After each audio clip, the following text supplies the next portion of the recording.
I never imagined that one night, my graduation night, could change everything about how I saw my family and even myself. I thought it would be a happy celebration, a small victory after 4 years of late night studying, part-time jobs, and barely scraping by. But that night, everything I thought I knew about love, respect, and family turned upside down. It started in our backyard, where my mom had set up a little celebration with some family and friends. The sun had just started to dip, giving the sky that soft orange glow that makes everything look like a postcard.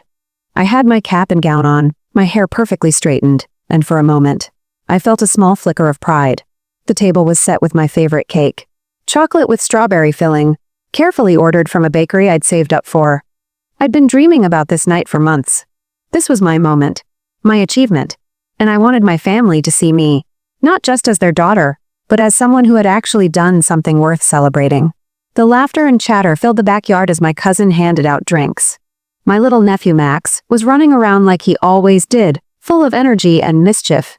I tried to ignore him, focusing instead on the cake, the guests, and my mother, who I assumed would at least smile at me, and then it happened. Max ran straight toward the table, grabbed the cake, and hurled it onto the patio floor. Frosting splattered everywhere, candles rolled under chairs, and a few guests gasped. I froze, the knife still in my hand as I watched chocolate and strawberry smear across the tiles. "Eat it off the ground, Aunt Lily," Max shouted with a triumphant grin. There was a pause, a perfect, unbearable pause, and then my mother laughed. Not just a little chuckle, but the kind of loud, belly-deep laugh that makes you feel like the joke was on you. The rest of the family followed, clapping Max on the back, joking about how I deserved. I didn't move. I didn't speak. I just stared.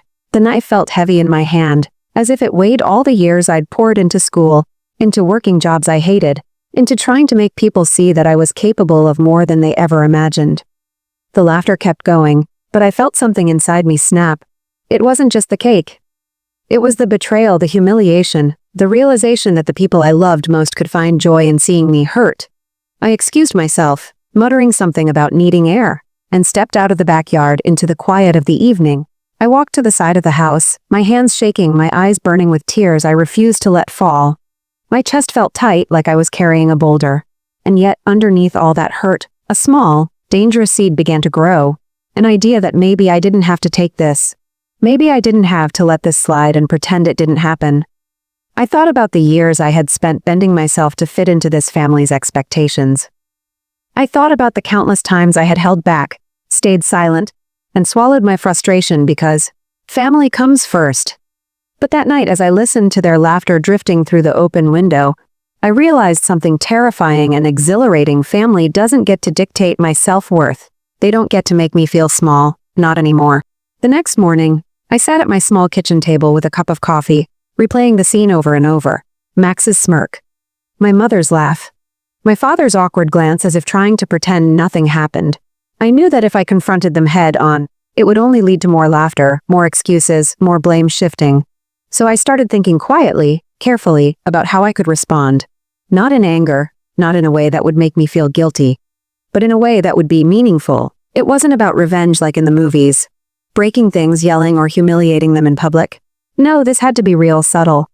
Painful in a way they'd never see coming. I started with small steps. I stopped volunteering for family events. I stopped sharing my life with them. I canceled plans that I would have normally rearranged my schedule for. At first, they didn't notice. Then, I started politely refusing favors, declining invitations, and when I did show up, I kept my distance, my smiles polite but distant, my conversations short. They thought I was being dramatic, emotional, or just going through a phase. They didn't realize that each step I took was carefully calculated. Each small withdrawal, each silent refusal, was a brick in the wall I was building between myself and the people who had laughed at me. And yet, even as I did this, I felt a pang of guilt. I loved parts of them, small, stubborn pieces I couldn't abandon. But I couldn't ignore the truth either. The truth was that respect had to be earned, not given, and they had forfeited theirs the night they laughed at me, while my graduation cake lay ruined on the floor. By the end of the week, I had a clearer picture of my plan. I wouldn't confront them with anger. I wouldn't call them out on social media. I would let my life speak for itself. I would show them that their laughter, their cruelty, had no power over me. I would succeed on my own terms, and they would see it, not in a moment of drama, but in the steady, undeniable way that real life works. It was a quiet kind of revenge, but it was mine. And for the following weeks passed quietly, almost deliberately. My family didn't notice, or at least they pretended not to. I attended a few casual gatherings, always with a polite smile and carefully measured words. I shared stories about work, school, projects, and friends, but I never let my guard down. Every laugh, every casual touch, every "how are you?" felt like a test I had no intention of failing. Max still ran around like a tornado wherever he went, and my mother still tried to engage me in conversations that ended with laughter at my expense.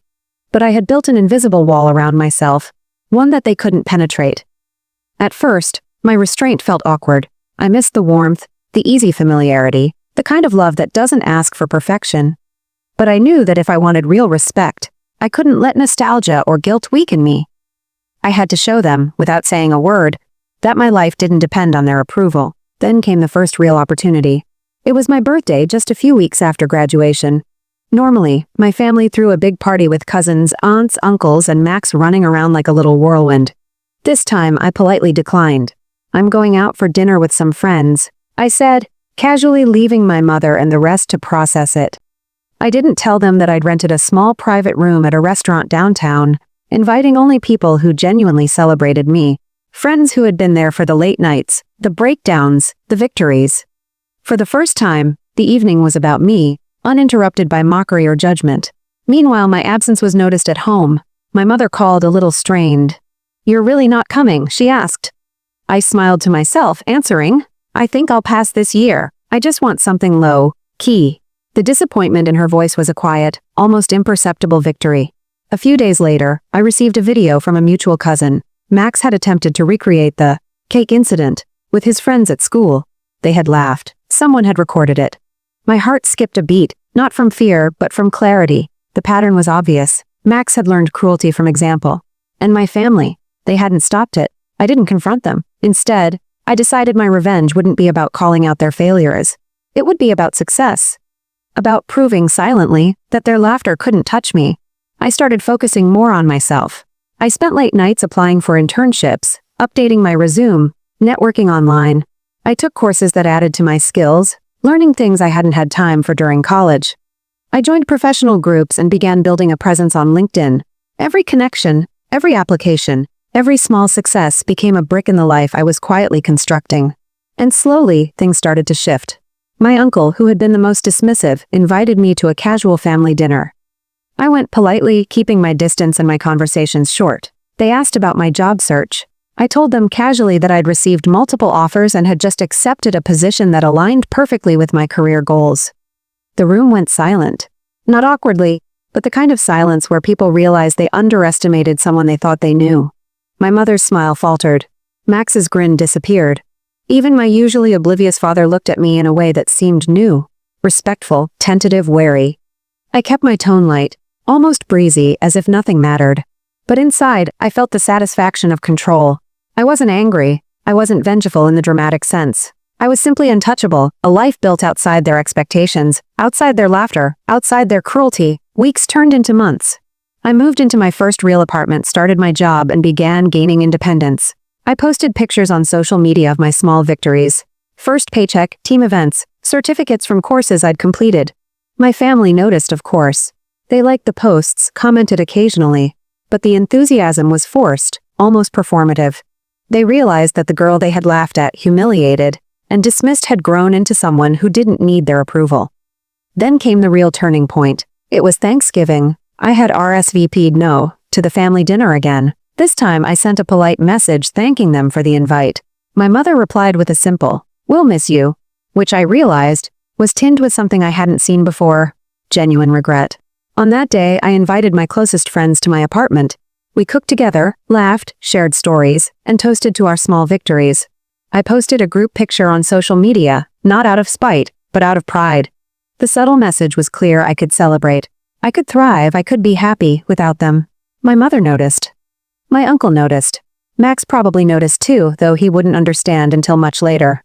And for the first time, I realized that my revenge didn't have to be loud or cruel. It didn't have to humiliate anyone. It was the quiet, undeniable truth I had taken control, and they were powerless to affect me. Months later, my birthday rolled around again. This time, I didn't invite them. My mother asked, slightly hesitant, "Are you sure? "You know Max will be disappointed." I smiled politely, saying, "He'll be fine. So will you." The sting in her eyes was deliciously subtle. Not cruelty, not over-the-top revenge, but a recognition that I had boundaries and wasn't afraid to enforce them. Max's laughter from the cake incident had faded in my mind, replaced by the knowledge that I was untouchable in a way they could never understand. My life was my own. My victories were mine alone. And slowly I realized something else. The anger I had carried, the humiliation, the hurt, it was all transforming into something stronger: confidence, clarity, and a sense of self-respect that no one could take from me. By the time the next family gathering rolled around, things had shifted. I attended politely, smiled when necessary, and participated in conversations only when I wanted. My mother no longer laughed at me. Max still had energy, still ran around, but I watched quietly, amused rather than hurt. And for the first time in years, I felt like I had leveled the playing field. Not with shouting, not with dramatic confrontation, but with something far more powerful: a life built entirely on my own terms. First time in years, I felt a strange mix of fear and excitement, knowing that for the first time, I was finally taking control. That evening, I stood by my window, watching my family in the backyard. Max was running around again, unaware of the storm he had set in motion. My mother was chatting with my aunt, laughing as if nothing had happened. I sipped my tea slowly, letting the silence stretch. Somewhere deep down, I smiled. Not because I was happy, but because I was planning. And that, I realized, was far more powerful than any cake could ever be. The next few months were a period of steady growth. I had settled into my new job, earned small accolades, and started saving for an apartment of my own, a space that was truly mine, where no one could mock or judge me. Each success felt like a quiet victory over the family who had laughed at me that night with the cake. Then came the invitation to my cousin's wedding. Normally, I would have dreaded these events, anticipating snide remarks, endless comparisons, and Max running rampant. This time, I hesitated before responding. But I realized something: attending wasn't about confrontation or proving a point. It was about showing up as myself, unbothered, confident, and in control. I arrived in a tailored dress that fit me perfectly, my hair natural, my smile calm but self-assured. The moment I stepped into the venue, I could feel the subtle shift in energy. My family noticed, of course, they always did. My mother's attempts at casual conversation were met with gentle, confident replies. My father offered an approving nod. Max, now a little older, paused mid-run, staring at me with a mix of curiosity and something I couldn't quite name. Respect, maybe, or confusion. Throughout the evening, I noticed small reactions that were deeply satisfying, though I didn't flaunt them. My mother realized she could no longer treat me lightly, and even Max seemed more cautious in his teasing. The difference wasn't dramatic or obvious. It was quiet, like the slow ripple of a pond after a stone is thrown. I spent the evening laughing and engaging with my friends and colleagues, not needing validation from my family. When I caught my mother glancing my way, I smiled politely, and she looked away, slightly unsettled. That small interaction carried years of unspoken lessons. They had underestimated me before, and now they were seeing the results of that mistake in real time. Weeks later, my mother called me. It wasn't to apologize, not exactly. It was cautious, almost tentative. I hope you know you're always welcome, Lily," she said, her voice softer than usual. I paused for a moment, feeling the familiar pang of conflict. Part of me wanted to forgive immediately, the other part wanted to hold on to my hard-won boundaries. I chose neither extreme. "Thanks, Mom," I said simply. "I'll keep that in mind." The simplicity of my reply carried the weight of my transformation. I had matured, yes, but more importantly, I had learned that respect is earned, not given. That life's injustices can be addressed not with anger or revenge, but with action, resilience, and quiet strength. I continued building my life on my terms. I moved into my own apartment, decorated it just the way I liked, and hosted friends for small gatherings where laughter was genuine, not at someone else's expense. I focused on my career, my passions, and my growth, each day proving to myself that my worth was never dependent on anyone else's approval. Occasionally, Max would call or text, asking for advice or help with school projects. I responded kindly but with firm boundaries. I didn't want to punish him endlessly, but I wanted him to understand that respect is a two-way street. Over time, I noticed small changes. He treated me more thoughtfully, listened rather than mocked, and even shared little victories with me, proudly but respectfully. The real satisfaction wasn't seeing them embarrassed or hurt. It was seeing them realize in their own way that the girl they once mocked had grown into a woman who didn't need their validation, and never would again. My revenge was never about humiliation, it was about independence, dignity, and self-respect. That, I realized, is far more potent than any dramatic confrontation could ever be. By the time the following graduation rolled around for my younger cousins, I had fully established my boundaries. I attended selectively, chose when and where to engage, and carried myself with quiet confidence. Max was there, running around like he always did, but this time he knew better than to cross the line. My mother, too, had learned that her laughter no longer had the power to wound me. The family had adapted, whether consciously or not, to the new dynamic, and I felt an unspoken sense of control and peace. I often reflected on that night with the cake. It had been a moment of extreme humiliation, yes, but also a catalyst for growth. Without it, I might never have understood the importance of boundaries, self-worth, and silent strength. That incident, painful as it was, had pushed me to reclaim my life, my confidence, and ultimately, my dignity. In the end, I didn't need drama, confrontation, or revenge in the traditional sense. My life itself became the answer, a quiet yet undeniable statement that I would never be dismissed, mocked, or diminished again. I had learned the power of self-respect and the subtle art of real, life-revenge success, independence, and calm confidence that speaks louder than words ever could. And sometimes, when I hear someone laughing at my achievements or trying to belittle me, I smile inwardly, knowing that my life is my own, and no cake, no comment, and no cruel joke can ever change that. If you've ever felt humiliated or underestimated, remember, true power doesn't come from revenge in the moment. It comes from quietly building your life, protecting your boundaries, and showing up as your best self. If this story inspired you, don't forget to subscribe, like, share, and comment. Your support helps us create more real life stories that empower and inspire.